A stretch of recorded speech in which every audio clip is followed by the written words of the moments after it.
বন্ধুরা বিশ্বাস করুন, বাংলায় 7 দিনে যা হলো গত 7 বছরেও তা হয়নি। শুভেন্দু সরকার এসেই একেবারে অ্যাকশন মুভি চালু করে দিয়েছে। নমস্কার বন্ধুরা, আপনারা দেখছেন সামাজিক বার্তা নিউজ নেটওয়ার্ক।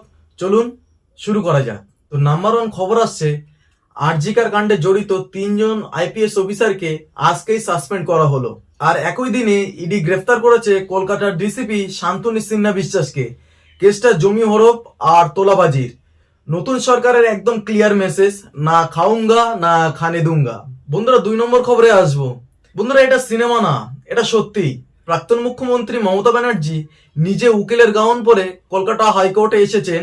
ভোট পরবর্তী হিংসার মামলা তিনি নিজে লড়ছেন। তো এরপর বার কাউন্সিল ওনার উকিলের রেজিস্ট্রেশন ডিটেল চেয়ে বসেছেন। বন্ধুরা বাংলার রাজনীতি এখন কোর্টরুম ড্রামা। বন্ধুরা চলে যাব 3 নম্বর খবরে। শুভেন্দু অধিকারী সরকার প্রথম ক্যাবিনেটেই 3টে বড় সিদ্ধান্ত। প্রথম যে সবচেয়ে বড় সিদ্ধান্ত নেওয়া হয়েছে আয়ুষ্মান ভারত চালু। এবার বাংলার গরিব মানুষও 5 লাখের সুচিকিৎসা পাবে। 2 নম্বর যে বড় সিদ্ধান্ত তিনি নিয়েছেন সেটা হলো বিএসএফ ফেন্সিং। 45 দিনের সীমান্তে কাঁটাতার দেওয়ার জন্য জমি বরাদ্দ হবে।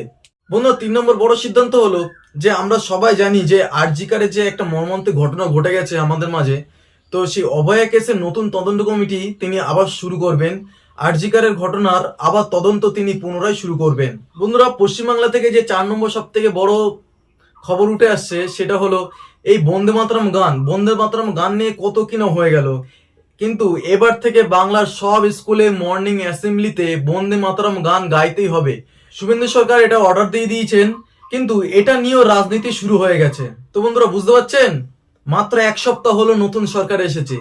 ইডি অ্যাক্টিভ, বুলডোজার রেডি, আবার কেন্দ্রের স্কিমও চালু হচ্ছে। বন্ধুরা আপনাদের কি মনে হয়, বাংলা এবার কি আসল পরিবর্তন আসবে নাকি শুধু রাজনৈতিক বদলা হবে? তো কমেন্টে আপনার মতামত জানান। আর ভিডিওটা ভালো লাগলে একটা অবশ্যই লাইক দেবেন আর শেয়ার করতে ভুলবেন না।